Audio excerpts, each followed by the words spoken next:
Salam Bapak Ibu Saudara yang dikasihi Tuhan. Senang sekali sore hari ini bisa bersama-sama dengan Bapak Ibu sekali lagi dalam Misbah Keluarga. Mari hari ini kita akan belajar kebenaran firman Tuhan. Dan saya percaya kebenaran firman Tuhan itu yang akan menguatkan hidup kita, yang akan memberikan pengharapan yang baru buat hidup kita. Bagi Anda yang sedang dalam keadaan yang sulit, susah, keadaan yang berat, percayalah firman Tuhan akan memberikan kekuatan yang baru. Saudara, hari ini kita akan baca dari Efesus pasal yang ke-6. Efesus pasal yang ke-6 ayat 10 sampai ayat yang ke-15. Demikian firman Tuhan, perlengkapan senjata Allah. Akhirnya hendaklah kamu kuat di dalam Tuhan, di dalam kekuatan kuasanya. Kenakanlah seluruh perlengkapan senjata Allah supaya kamu dapat bertahan melawan tipu muslihat iblis. Karena perjuangan kita bukan melawan darah dan daging, tetapi melawan pemerintah-pemerintah, melawan penguasa-penguasa, melawan penghulu-penghulu dunia yang gelap ini, melawan roh-roh jahat di udara. Sebab itu ambillah seluruh perlengkapan senjata Allah, supaya kamu dapat mengadakan perlawanan pada hari yang jahat itu, dan tetap berdiri sesudah kamu menyelesaikan segala sesuatu. Ayat 14, jadi berdirilah tegak, berikat pingganglah kebenaran, berbaju jiralah keadilan, kakimu berkasutkan kerelaan untuk memberitakan Injil damai sejahtera.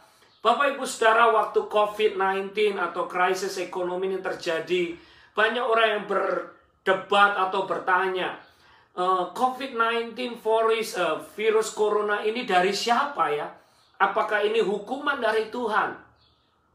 Atau ini dari si iblis, si jahat? Atau yang ketiga, orang berkata, oh ini konspirasi dari manusia. Ada manusia yang merancangkan yang buruk terjadi atas dunia ini.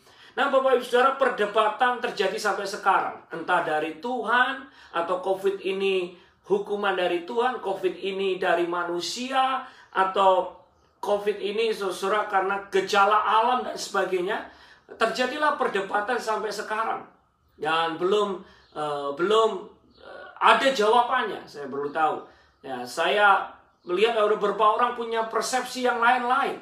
Nah, tapi daripada kita memperdebatkan apakah COVID-19 ini dari Tuhan atau dari iblis atau manusia merancangkan, yang terpenting bagi kita harus berjaga-jaga dan waspada. Saudara-saudara, kita percaya kalau kita berjaga-jaga dan waspada, Tuhan akan melindungi kita. Sebab firman Tuhan berkata, kita ini kuat jika kita berlindung di dalam kekuatan kuasanya Tuhan. Jadi kalau kita nggak berlindung dalam Tuhan, kita nggak menjadi kuat. Kalau kita nggak di dalam Tuhan, kita nggak akan bisa menjadi kuat. Kita akan lemah. Oleh sebab itu dikatakan, hendaklah kamu kuat di dalam Tuhan, di dalam kekuatan kuasanya. Jadi yang pertama, mari kita belajar untuk terus mendekat kepada Tuhan. Untuk terus percaya bahwa di dalam Tuhanlah ada kekuatan untuk kita menghadapi krisis atau hari-hari depan yang sulit. Dan ayat 11 dikatakan, kenakanlah seluruh perlengkapan senjata Allah. Jadi kalau kita ingin kuat, kita harus memakai perlengkapan senjata Allah. Kita harus memakai perlengkapan yang Tuhan sudah sediakan bagi kita. Sebab jika kita memakai perlengkapan yang Tuhan sudah sediakan, maka waktu kita berjuang melawan tipu muslihat iblis atau serangan kuasa kegelapan, kita akan mampu berdiri. Nah, cepat saja, mari kita belajar bersama-sama malam hari ini. Ada 3, malam hari kita akan belajar 3 hal. Supaya kita kuat, supaya kita menang, supaya kita berhasil menghadapi krisis atau pergumulan, supaya kita tetap dilindungi oleh Tuhan. Yang pertama dikatakan, berdirilah tegak, berikat pingganglah kebenaran. Jadi perlengkapan senjata Tuhan yang pertama adalah kebenaran. Mari kita hidup di dalam kebenaran. Mari hari-hari ini kita hidup di dalam pertobatan. Kalau kita ada kesalahan, kalau kita ada dosa, kalau kita ada kekeliruan, mari kita cepat bertobat. Datang minta ampun kepada Tuhan. Sebab waktu kita hidup di dalam kebenaran, ada perisainya Tuhan, ada perlindungannya Tuhan, ada anugerahnya Tuhan, ada kebajikan Tuhan. Kalau kita hidup benar di hadapan Tuhan, percayalah Bapak Ibu Saudara, Tuhan setia melindungi orang-orang yang hidupnya benar. Jadi di tengah krisis, mungkin saudara ada di red zone, mungkin ada menghadapi mungkin krisis ekonomi terjadi di kotamu, percayalah orang benar akan disertai, orang benar akan dilindungi oleh Tuhan. Oleh sebab itu, mari kita terus berkata-kata yang benar, bertindak yang benar, berpikir yang benar, berbuat yang benar. Dikatakan berikat pinggangan. Jadi semua yang kita kerjakan, yang kita katakan, yang kita pikirkan, itu cuma kebenaran. Apapun yang terjadi, lakukanlah kebenaran. Apapun yang terjadi, mari kita tetap melakukan dan taat kepada kebenaran firman Tuhan. Waktu saya dulu masih tahun-tahun pertama melayani, ada beberapa bapak ibu yang datang kepada saya dan bertanya, Pastor Benny, bisnis itu kejam, ya. Usaha dagang itu nggak gampang. Jadi kalau jujur nanti kita hancur. Jadi kadang kita perlu tipu-tipu sedikit, ada siasat-siasat sedikit. Saudara, hari-hari itu saya kurang pede untuk ngomong, karena saya mungkin masih muda. Tetapi hari ini saya mau beritahu buat saudara, apapun yang terjadi, walaupun bisnis sulit, walaupun krisis terjadi, walaupun bisnis itu kejam, tetap lakukan kebenaran. Berdirilah di dalam kebenaran.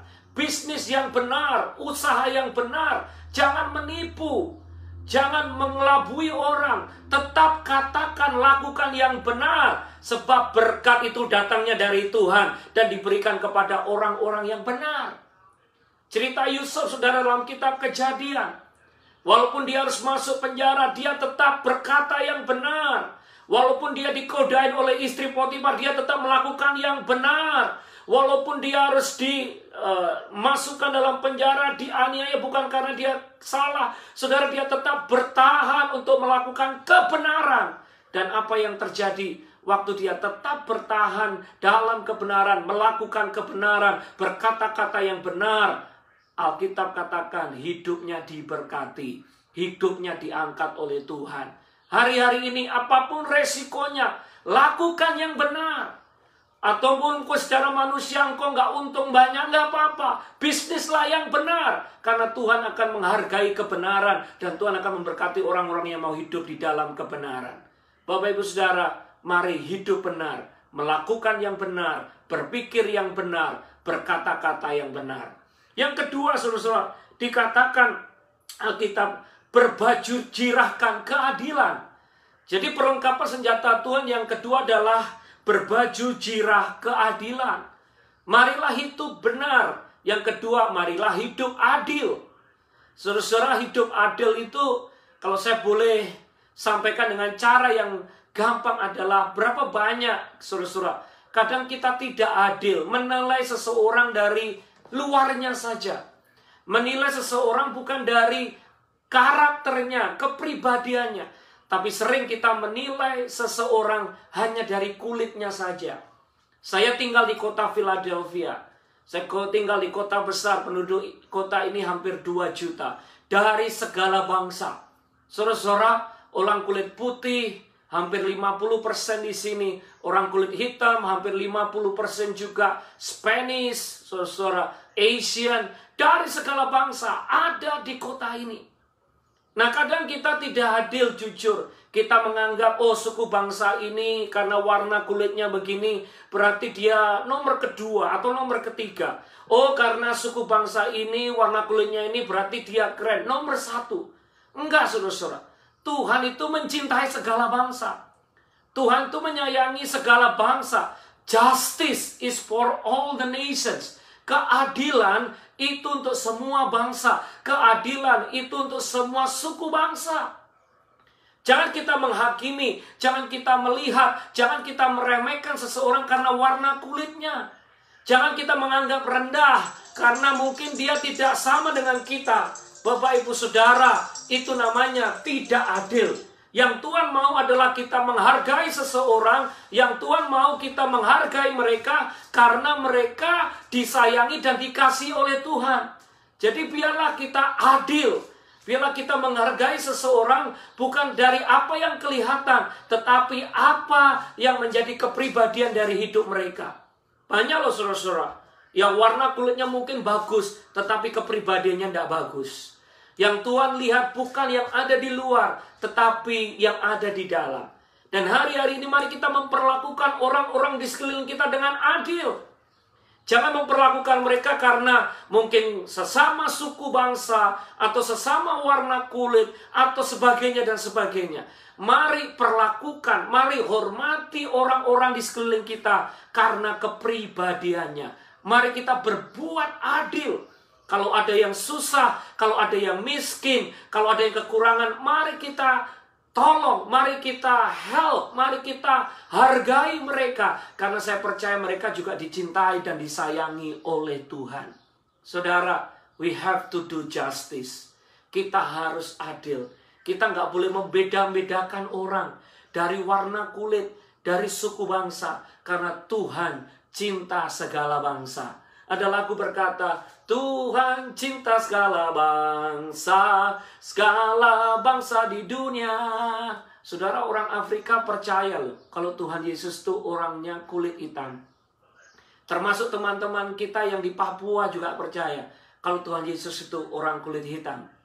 Dan orang-orang Spanish saya dengar juga percaya, bahwa Tuhan Yesus itu seperti orang Latino, orang Spanish. Saudara, saya mau beritahu, Tuhan Yesus itu milik segala bangsa.